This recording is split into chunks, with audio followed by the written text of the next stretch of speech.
depressed, I was suicidal. I'm like, since God doesn't want to heal me, can He just, take me, because I can't do this anymore. I was ashamed of myself. My self-esteem was honestly non-existent. The ulcers I had, that's the injuries I had, they were big in size. They used to smell. Sometimes I'll be bedridden for months. I won't be able to walk. I'll crawl, I'll hop. I have a wheelchair right there, that I used to use. And it was just a lot.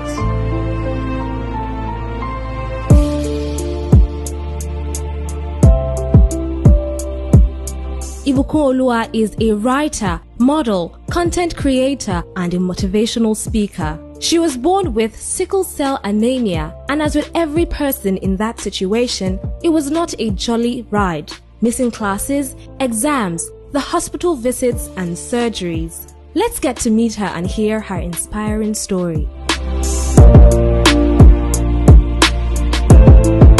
Hey warrior, I know that this is all the world sees when they look at us.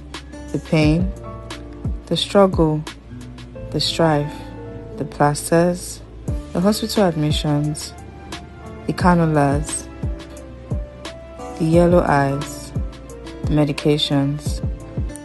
All of this are brushstrokes on a canvas that make us who we really are. And who are we? We are warriors.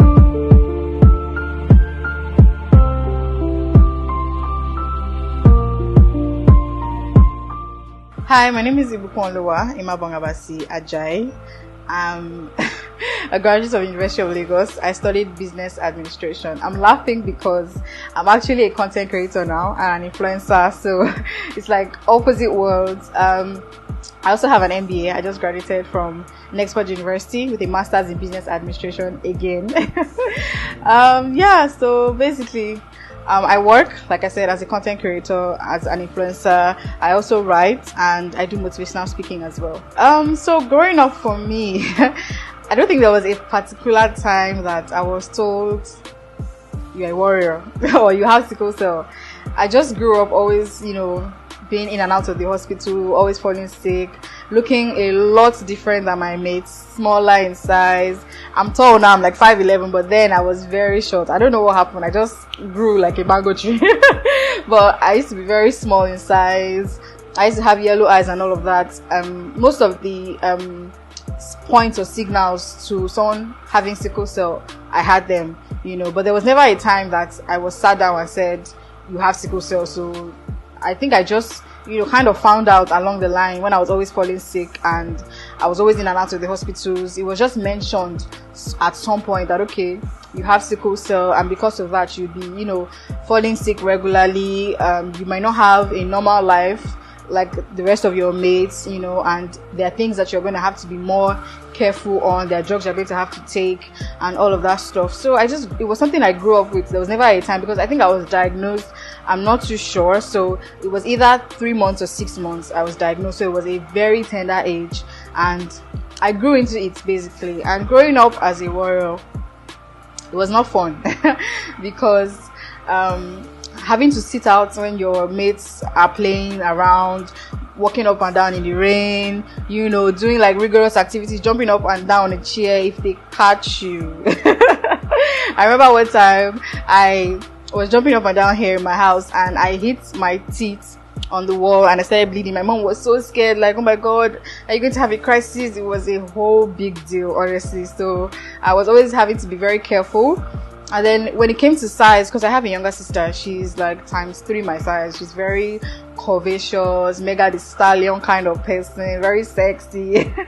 And, she started developing very early. But for me, they used to call me number 11 in school then because I was very small in size. And, I always had yellow eyes and everything. So I had to become, bold. I had to start learning how to speak up for myself. And kind of antagonistic, but it was like a self-defense mechanism.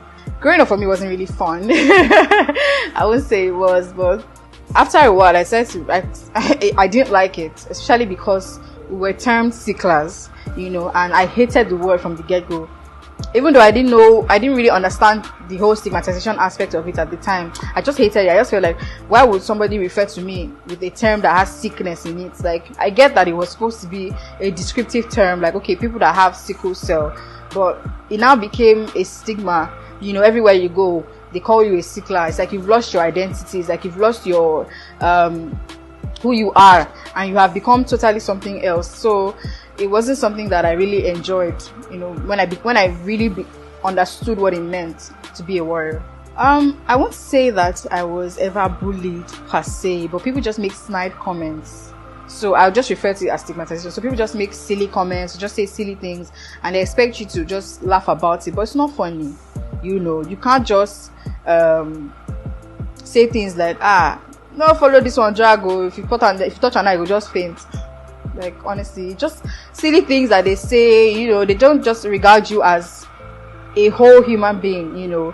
So you're seeing as your disease is who you are, that kind of thing. And it wasn't fun, having to live with that. And it took me a while to be able to stand up for myself and say, oh, I don't like that. I don't like being called a sickler. I don't like being referred to by my features. I don't like when you say things like, oh, if you touch me, I go faint. If you know the kind of things I've been through, you won't say that. If you know the kind of struggles I've overcome. So in terms of crisis, I have had a lot of crises. I can't even remember. Okay, my last crisis episode, I think that's the one I remember correctly, was in 2020 in March, prior to the lockdown. Thank God. So I fell ill, and honestly, we didn't even know what was going on. We got to the hospital, and they were running all kinds of tests. I was running temperature, I was in pain, I couldn't breathe properly, and when the results came back, they said I had some kind of viral infection, but they didn't know what it was. Come to think of it, it might have been COVID. I don't know. Because they just said they didn't know what it was. They couldn't identify it, but that it had to run its course. So all they did was give me antibiotics, which is what they do for people, basically for people that have COVID anyway. Give me antibiotics, pump me with a lot of, vitamin C and all of that. And I was taking injections because I was always in pain. I was always running temperature. So every night they would come and give me like injections that would help me sleep, because I couldn't sleep and I was in pain. And this went on for like about, I think, a week or two. As usual, my family had to be on ground, so my mom would come from work every day. Sometimes she would spend the night, sometimes I'll chase her home because I know she has to go to work the following day. And my mom she's a queen. Because all of the times I have my episodes, she would have to sleep on the floor, or if we're able to get a private room, then maybe she'll ask for another mattress or a bed. But most times she stays on the floor, or she'll just sit on a chair and sleep off. And she's always there. My sister, my immediate family, they're always supporting me. My dad. So it's not an easy thing, having all of those procedures. Okay, so for example, I've also had 3 surgeries for the leg ulcer I mentioned earlier, and I had the first one in Nigeria, the second one in the US, and the last one in Nigeria. And all 3 procedures were different. The same procedure, but just totally different, because the first one, a wrong surgeon performed the surgery. I won't even go into that. And it was just a whole mess. I was in the hospital for 3 months and the surgery failed, basically. The second one, I had it done in the US. It was actually very good. As at the time I came back to Nigeria, I was 80% healed. But because I was in my final year in school, I had to come back and, round up my school stuff and everything so I could graduate.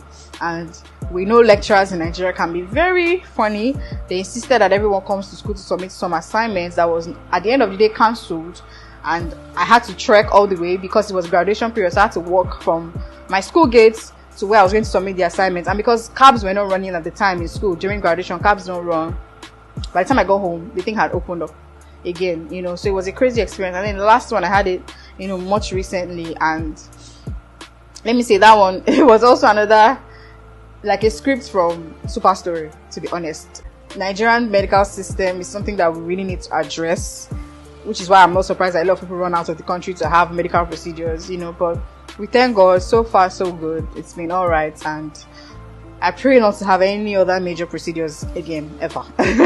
While I was going through the struggle with the leg ulcers, the numerous surgeries and different kinds of treatments, because people just think it's surgeries, but I can say that I have tried different kinds of treatments, including herbal, including Chinese. There's nothing I didn't try at that point, And when nothing was working, I became very depressed. I remember very well, my godmom, she's late now, and I used to tell her, my mom then, that they should just pray for me to die, because it was just a lot to take in at that age. Sorry. I promised myself that I would never cry during things like this, and I always end up crying again, but just thinking back is crazy. I was depressed, I was suicidal. I'm like, since God doesn't want to heal me, can you just take me, because I can't do this anymore. I was ashamed of myself. My self-esteem was honestly non-existent, because the ulcers I had, that's the injuries I had, they were big in size.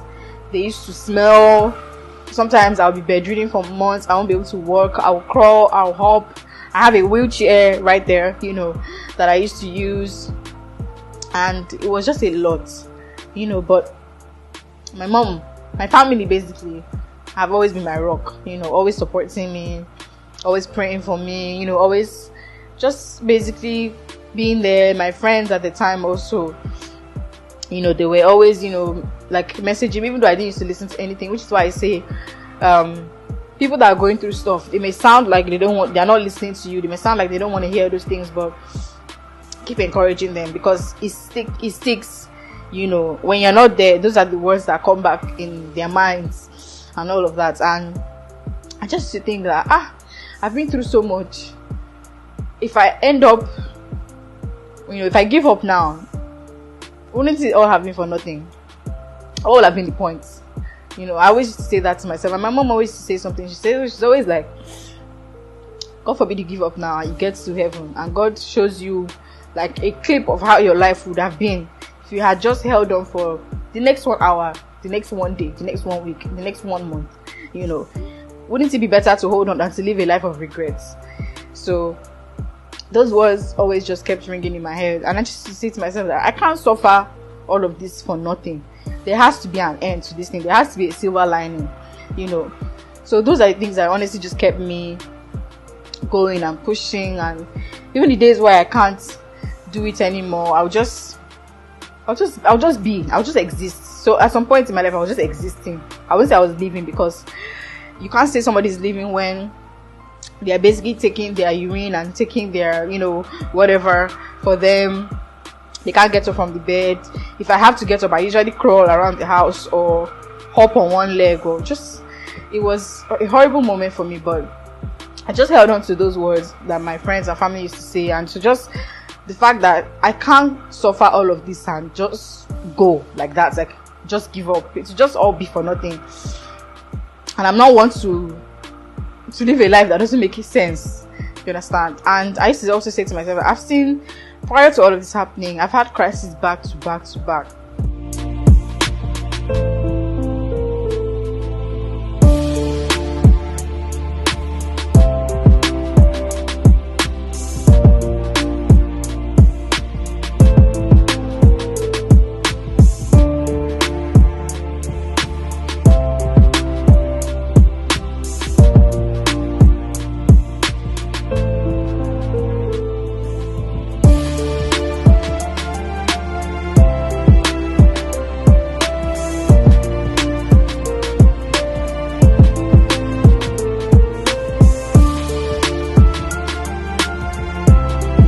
So I've finally been discharged after 7 days of drama. I swear, honestly, it's been crazy. No more lines. I get to go home and just live. So thanks everyone that has prayed for me, reached out to me. I really appreciate it. I didn't die then. There must be a reason why I'm still here. There must be something I'm supposed to do. I'm yet to do. So it just has to happen. And I just have to get my, healing, and I just have to, what's the word now? Just hold on, basically. And then I said, okay, instead of just hiding and just, why not talk about it? There's so many other people out there struggling just like you. They are probably hoping that somebody will say something, that would resonate with them. So it wasn't like I started out encouraging people immediately. No, it was just me talking about all of the struggles I was going through. And then by the time other people started, joining in and all of that, it just became a thing. you know, and then it went from just talking about our struggles to also trying to encourage other people, you know, and then using my stories and all of the surgeries I've had, and when things started getting better, I just started, you know, just putting them out there to help other people. And you know, and it's just now, I was saying to someone in the cab yesterday, I was going to buy something for my leg, and I was just like, I was talking to the Uber driver, and I'm like, if anyone had told me then that, you know, I've been in a place to encourage other people today, that I won't believe it, because my life as a kid was on a very fast track. Take away leg ulcers, just ordinary crisis. Then I was a very smart kid. I finished from primary school. I didn't do primary 6. I had the second highest score in my primary school. So they just moved me to secondary school, and I was very fast. You know, I was supposed to start modeling almost immediately out of secondary school and all of that. And I just kept thinking to myself that, who knows, if I had continued on that fast track, I may have ended up in a different life that I wouldn't have liked. So it was probably God's way of slowing me down so that I don't miss out on my assignments, you know. So I just, all of those things are just coming to me now, you know, they're just making sense to me now. And it really helps and encourages me that everything I went through was not for nothing.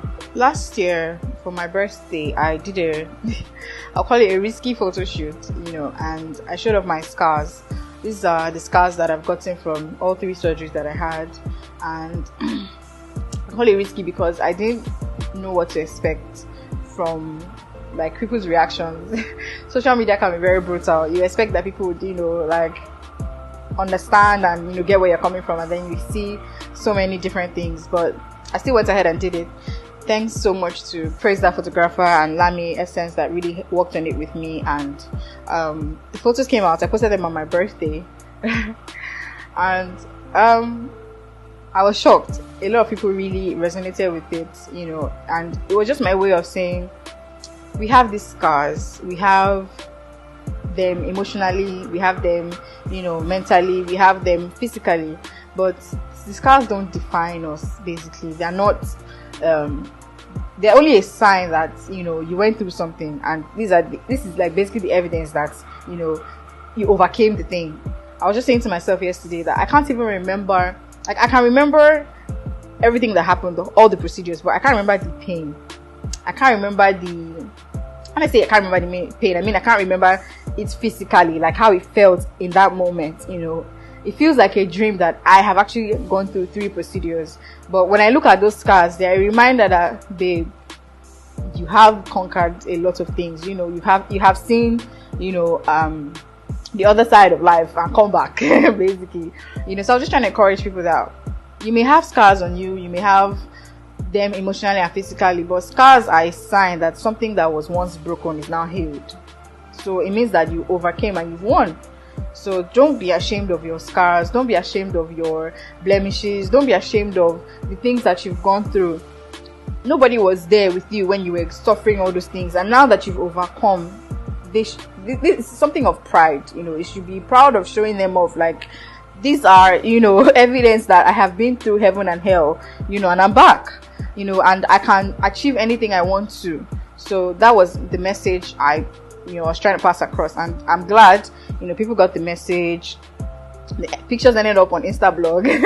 Some people still said rubbish, but you know, the message was passed across, and I was happy. And around the same time, in fact, I think it was the same day, Selena Gomez also posted a picture of her scar from the surgery that she had. I think it was the kidney surgery that she had, and people were just tagging me on the picture and saying, did you guys plan it? And I'm like, you know, the spirit is one. God ministers these things to different people. It was just time for people to know that don't be ashamed of your scars, and God used me and a lot of other people to pass the message across. So yeah, I have scars, but I'm proud of them, basically, and you should be proud of yours too. Hi guys, so today I came to see Temi Lola. You guys remember earlier in the year we raised funds for her to have hip replacement surgery. So she came to Gobi for her checkup. She's had the surgery. When was it? On the 8th, October 8th. So even in the midst of this madness and NSAS and crisis, she has been having her own trouble. So when I told you that you are warriors, you forget.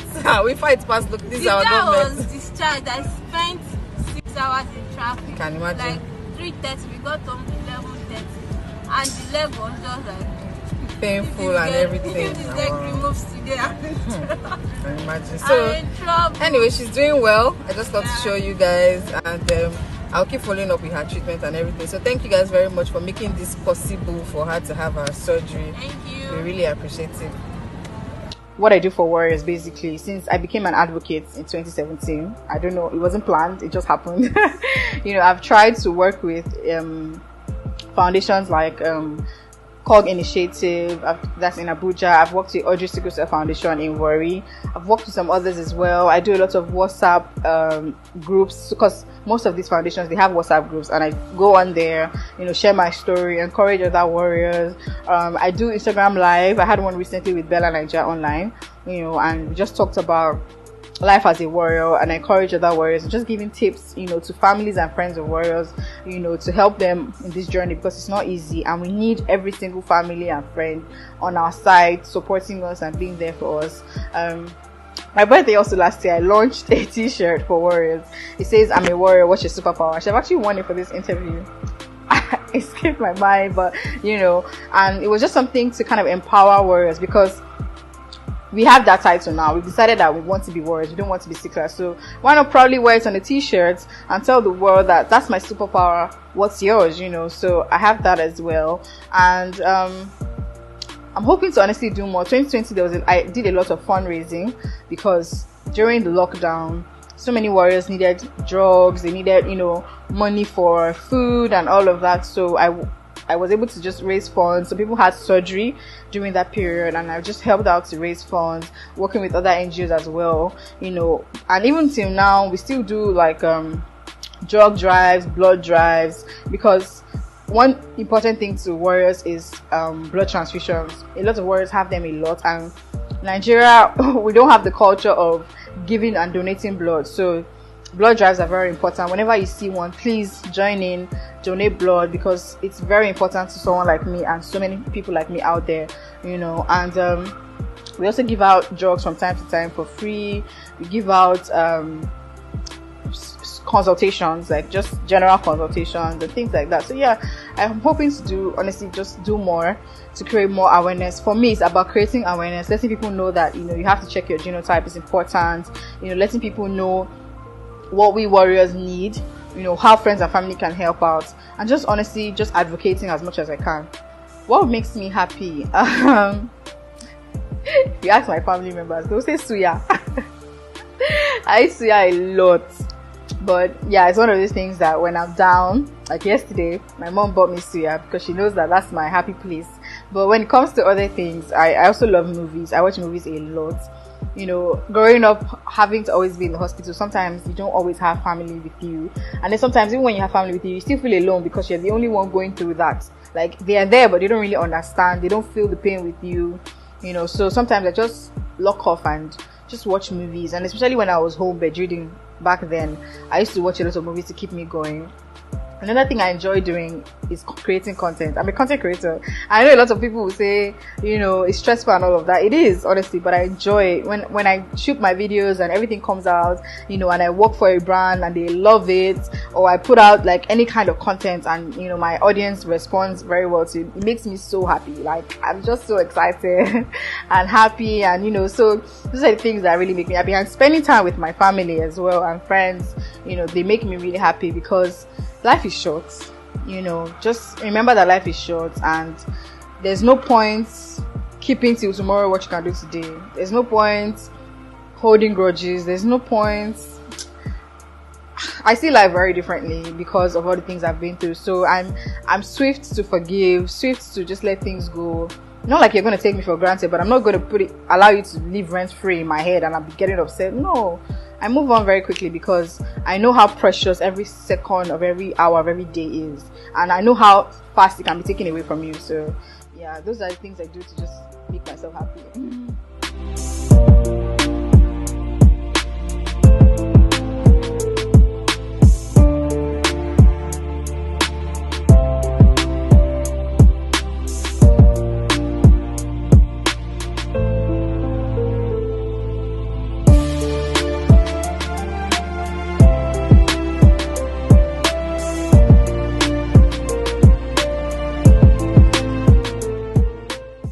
ask this question a lot. I'm very much single. And thanks to sickle cell, it's not been easy, because you can't date anyone that's not AA. And the AA pool is not a lot. And we still have people, AS getting married. And people with, sickle cell traits getting married still. So they're not helping us to create more AA people. They're not. So it's hard out there. And apart from genotypes matching, there's also always the concern of falling sick all the time. Their family is always worried. Can she bear children? Can she take care of the home? I don't blame them for worrying about all of those things, honestly, which is why I keep praying to God to send me an hotel, so that he hire a chef, hire a cook, hire a cleaner, hire a housekeeper, and I'll just be lounging. Honestly, I'm so fun. I need to enjoy. I need to relax and be taken care of. One of you will betray me tonight. Is it me, Jesus? No. Is it me, Jesus? It's not you either. Is it me, Jesus? Is it me, Jesus? One thing I would say to warriors is, this goes out to the warriors first, is that, you're not a mistake. Spread love, spread kindness, don't stigmatize, because I have experienced it in the workplace. I have experienced it, as a content creator, as an influencer. I've experienced it just in my everyday life. People just stigmatizing you because of no reason. I don't want my son to marry somebody that has sickle cell. It's not communicable. You can't catch it now. It's not COVID now. We live long lives, we have children. Just be kind. Just think to yourself that this person you're about to say something unnice to or unkind to, somebody's sister, somebody's daughter, it's probably somebody's mom, somebody's wife, somebody's friend. And if you don't want your own person to be treated that way, then don't treat somebody else like that. So just be kind and allow us space to show that we can do things. Give us space in the workplace. Give us space, in the media. Just give us space to show that, to prove to you that we are more than what people see. We are warriors, and that's our superpower. It may look like a flaw to you, but it's a superpower to us.